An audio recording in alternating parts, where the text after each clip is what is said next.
Hi friends, welcome back to my channel. ఇప్పుడు video చేయడానికంటే ముందు మనం ఒక విషయం మాట్లాడుకోవాలి. నేను ఒక వీడియో చేశాను ఫ్రెండ్స్, ఆర్సీబీ వర్సెస్ కేకేఆర్ మధ్యలో.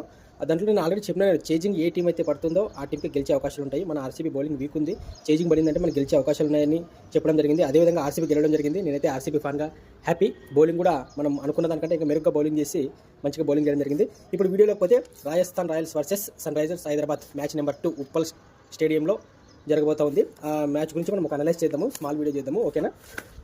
ముందుగా ఫ్రెండ్స్, వీడియో గురించి అనలైజ్ చేసే కంటే ముందే నేను చెప్పిన హైదరాబాద్ వర్సెస్ రాజస్థాన్ రెండిట్లో కంపేర్ చేస్తే Sunrisers Hyderabad completely dominated. నాకు తెలిసి మ్యాచ్ ఈరోజు అన్నీ అనుకున్నట్టు జరిగితే వారు వన్ సైడే. ఎందుకంటే ఉప్పల్ స్టేడియం అది కూడా మనకి హోమ్ పిచ్. అదేవిధంగా మన వాళ్ళంతా ఫామ్లో ఉన్నారు. అందరు బ్యాట్స్మెన్స్, బౌలర్స్, ఆల్రౌండర్స్ అవైలబుల్లో ఉన్నారు. ఎటువంటి ఇంజరీస్ లేవు.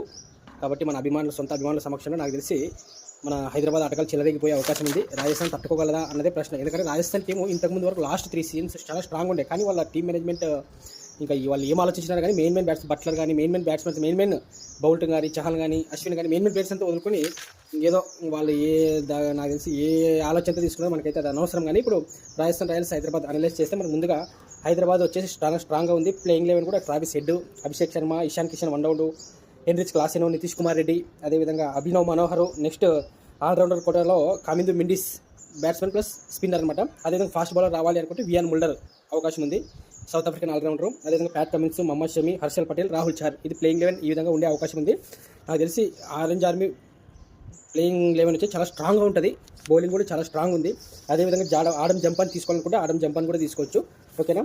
మనకి బ్యాకప్ కూడా చాలా ఉంది. అసలు చాలా బ్యాటింగ్ బౌలింగ్ సమతుకంగా ఉంది టీం వచ్చేసి. ఓకేనా? ఇంకా మనకి బ్యాకప్ కూడా చూడండి ఎంతమంది. అసలు ఇషాన్ మలింగా, జంపా, ఉనాత్కత్, చాలా బాగుంది టీం అయితే మాత్రం. దాని గురించి చెప్పాల్సిన అవసరం లేదు. లోకల్ ప్లేయర్స్ కూడా అథర్వ థైడే, సచిన్ బేబీ, అనికేత్ వర్మ రూపంలో కూడా మంచి బ్యాట్స్మెన్స్ ఉన్నారు మనకి. కాబట్టి ప్లేయింగ్ లెవెన్ నాకు తెలిసి దాదాపు మనం ఏదైతే ఎక్స్పెక్ట్ చేసినామో ఇందాక అదే జరుగుతుంది. కొత్తగా ప్లేయర్స్ ఏమైనా ఎక్స్పెక్ట్ చేస్తే 1 or 2 ప్లేయర్స్ ఏమైనా రావచ్చు. దాదాపు అంతకుమించి ప్లేయింగ్ లెవెన్ సేమ్ ఉంటుంది. అదేవిధంగా ఇప్పుడు మనం రాజస్థాన్ రాయల్స్ ప్లేయింగ్ లెవెన్ గురించి, ఆ టీం గురించి మాట్లాడుకుంటే ముందుగా ప్లేయింగ్ లెవెన్ వచ్చేసి యశస్వి జైస్వాల్, అదేవిధంగా సంజయ్ శాంసన్, వాళ్ళిద్దరు టాప్ ఆర్డర్లో, అదేవిధంగా నితీష్ రాణా, అదేవిధంగా రియాన్ పరాగ్, శుభం దుబే, సిమ్రాన్ హెట్మేయర్, వీళ్ళంతా బ్యాట్స్మెన్స్.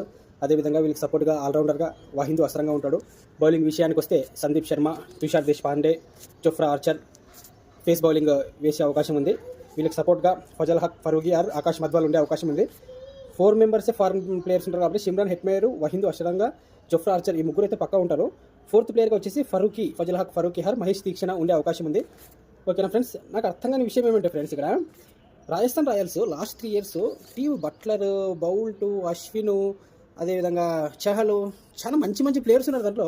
ఈసారి ఎందుకు అంత మెయిన్ ప్లేయర్స్ అంతా వదులుకొని దాన్ని ఏమంటారు నెక్స్ట్ కేటగిరీకి ఆటగాళ్ళని పెట్టుకోవడం జరిగింది. నాకు తెలిసి అంతా యంగ్ ప్లేయర్స్. ఇంత ఐపీఎల్ లాంటి వరల్డ్ క్లాస్ టోర్నమెంట్లో సీనియర్స్ కానీ స్ట్రాంగ్ బ్యాటింగ్ లైనప్ ఉన్న ఫారెన్ ప్లేయర్స్ కానీ ఎవరు లేరు. అంతా లోకల్ ప్లేయర్స్ ఉన్నారు. యశస్వి జైస్వాల్, శాంసన్, నితీష్ రాణా, రియాన్ పరాగ్, వీళ్ళు టాప్ 4 బ్యాట్స్మెన్సే. మన ఇండియా నుంచి అయినా కూడా మంచి హిట్టింగ్ చేయగల కెపాసిటీ ఉన్న బ్యాట్స్మెన్స్. వైభవ్ సూర్యవంశీ 13 ఏళ్ళ ఆటగాడిని ఎన్నో కోట్లు పెట్టి తీసుకున్నారు. ఇంకా ధ్రువ్ జురేల్ ఉంటాడు. ధ్రువ్ జురేల్ కూడా మంచి బ్యాట్స్మెనే, కానీ అంత హిట్టింగ్ చేస్తాడైతే నేను నమ్మను. ఓకేనా ఫ్రెండ్స్? బౌలింగ్ అయితే చాలా ఆప్షన్స్ అయితే ఎక్కువ. సందీప్ శర్మ, తుషార్ దేశ్పాండే, కుమార్ కార్తికేయ, ఆకాష్ మద్వలు, మఫాకా, తీక్షణ, ఫరూకి, జోఫ్రా ఆర్చర్ బౌలింగ్ విభాగం అయితే స్ట్రాంగ్ ఉంది. ఓకే, ఒప్పుకోవచ్చు. కానీ ఐపీఎల్ అంటే బౌలర్సే కాదు కదా, బ్యాట్స్మెన్ది. ఐపీఎల్ అంటేనే బ్యాట్స్మెన్ది. ఇక్కడ బ్యాట్స్మెన్స్ వచ్చేసి అంత టాప్ మోర్ బ్యాట్స్మెన్స్ అయితే లేరు. కాబట్టి ఈరోజు రాజస్థాన్ రాయల్స్ టీం అయితే వీక్గా ఉంది ఫ్రెండ్స్. కోచింగ్ వచ్చేసి Rahul the legend, the wall Rahul Dravid గారి కోచింగ్. కాబట్టి ఆయన ఏదో ఒక స్ట్రాటజీ ప్లే చేసి మంచిగా ఆడిపించే ప్రయత్నమే చేస్తాడు ఆయన కోచింగ్ సారథ్యంలో. కానీ టీం అయితే మాత్రం నాకు తెలిసి సన్ రైజర్స్ హైదరాబాద్తో కంపేర్ చేస్తే టీం అయితే మాత్రం రాజస్థాన్ రాయల్స్ చాలా వీక్గా ఉంది. నాకు తెలిసి నా ప్రకారము సన్ రైజర్స్ హైదరాబాదే గెలిచే అవకాశం ఉంది ఫ్రెండ్స్. అందులో ఉప్పల్ స్టేడియము సొంత అభిమానుల మధ్య మొదటి మ్యాచ్ కాబట్టి సన్ రైజర్స్ హైదరాబాద్ విన్ అంతే. SRH orange army.